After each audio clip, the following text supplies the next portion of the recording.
പൊതുസമൂഹത്തിന് മുന്നിൽ തൊലി ഉരിഞ്ഞു നിൽക്കുകയല്ലേ ഇപ്പോൾ അമ്മ സംഘടന? ഇത് ഞാൻ അമ്മയിലെ മെമ്പറല്ല, ഞാൻ റൈറ്റേഴ്സ് യൂണിയൻ്റെ 5Kയുടെ മെമ്പറാണ്.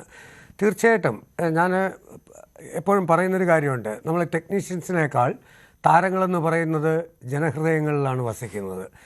തീർച്ചയായിട്ടും ഞാൻ പറയുന്നത്, ഇപ്പം ഇവരൊരു ഷോ വച്ചാൽ പോലും ജനം കൂവി ഇവരെ നാറ്റിക്കും. കാരണം അത്രയ്ക്ക് നാറിയിരിക്കുകയാണ് ഈ പരസ്പര വിഴുപ്പലക്കൽ കൊണ്ട്. എന്താണ് നേടുന്നത്? ഇപ്പോൾ ഞങ്ങൾക്കൊക്കെ സംഘടനകളുണ്ട്. ഞങ്ങൾക്ക് പറയാനുള്ളത് ഞങ്ങൾ സംഘടനയ്ക്കുള്ളിലാണ് പറയാറ്. ഇതിപ്പോൾ ആരെങ്കിലും ഒരാളൊരു ക്യാമറയുമായിട്ട് വന്നു കഴിഞ്ഞാൽ അവരോട് നമുക്ക് അഭിപ്രായങ്ങൾ പറയാം. തീർച്ചയായിട്ടും ഇന്ന പ്രശ്നങ്ങളുണ്ട്. വ്യക്തിഹത്യ നടക്കുമ്പോഴാണ് അത് ആജീവനാന്ത ശത്രുതയിലേക്ക് മാറുകയാണ്. പരസ്പരം ഒരു പക്ഷത്തെ പിന്തുണയ്ക്കാൻ തോന്നുന്നില്ല. എനിക്ക് തോന്നുന്നില്ല ഒരു പക്ഷത്തെ പിന്തുണയ്ക്കാൻ തോന്നുന്നില്ല. കാരണം രണ്ട് പക്ഷങ്ങളും പരസ്പരം കൊണ്ട് നിൽക്കുകയാണ്. അതിപ്പോൾ അപ്പോൾ മായ ചോദിക്കുന്നുണ്ടായിരുന്നു, ശ്വേതയെ പിന്തുണയ്ക്കണോ ഞാൻ, എന്താണ് നിങ്ങൾ ആവശ്യപ്പെടുന്നതെന്ന്. ഞാൻ ഒരിക്കലും ശ്വേതയെ പിന്തുണച്ചിട്ടില്ല. ശ്വേതാ മേനോൻ പറയുന്ന കാര്യങ്ങൾ ഒരു തരത്തിലും അംഗീകരിക്കാൻ പറ്റാത്ത കാര്യങ്ങളാണ്. മറുപക്ഷത്തിൻ്റെയും അങ്ങനെ തന്നെയാണ്. ഇതിൽ ജാതി മത കാര്യങ്ങൾ കൂടി കൂട്ടിക്കുഴയ്ക്കുന്നു എന്നുള്ളതാണ്. വർഗീയത പറയുകയാണ് സിനിമാ നടന്മാരുടെ സംഘടനയിലെ അംഗങ്ങൾ. നോക്കൂ, ഇതിൻ്റെ മെയിൻ അജണ്ട അത് തന്നെയാണ്. ഞാൻ ആദ്യമേ പറഞ്ഞു, അറിഞ്ഞോ അറിയാതെ ആരൊക്കെ അതിനകത്ത് ചെന്ന് വീണു പോകുന്നതാണ്. നോക്കൂ, ശ്വേതയാണോ അല്ലെങ്കിൽ ഇവരുടെ ഭാഗത്താണ്, ആരുടെ ഭാഗത്താണ് ശരി എന്നുള്ളത് ജനറൽ ബോഡിയാണ് തീരുമാനിക്കേണ്ടത്.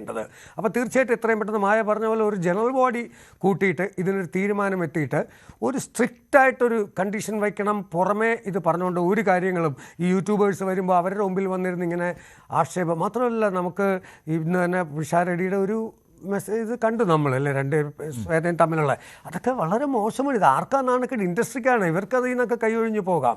അത്തരം പ്രവണതകളോട് ഞാനും ഒട്ടും യോജിക്കുന്നില്ല.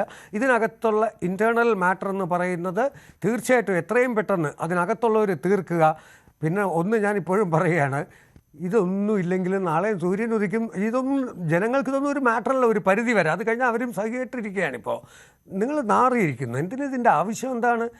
ഇനിയിപ്പോൾ നോക്കിക്കോളൂ, ഇത് തീരില്ല. ഇത് എത്രയായാലും ഈ പറഞ്ഞ പോലെ സ്ത്രീയുടെ ശത്രു സ്ത്രീ തന്നെയാണെന്ന് പറഞ്ഞ പോലെ നമുക്കറിയാം. ജയലളിതയും ശശികല അതിന് ഏറ്റവും വലിയ എക്സാമ്പിളാണ്.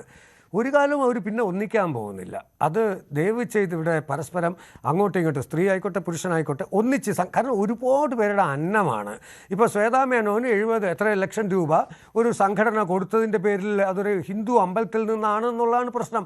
നോക്കൂ, നമുക്ക് ചാരിറ്റിക്ക് വേണ്ടിയിട്ട് പണം തരുന്നത് അവരുടെ മതം ഒന്നും നമ്മൾ നോക്കാറില്ല, സ്വീകരിക്കുക. കാരണം അത് നിങ്ങൾ ഈ ലക്ഷങ്ങൾ വാങ്ങിക്കുന്ന താരങ്ങളല്ലാതെ 1500 രൂപ തികച്ച് കണ്ടിട്ടില്ലാത്ത താരങ്ങളും ഉണ്ട്.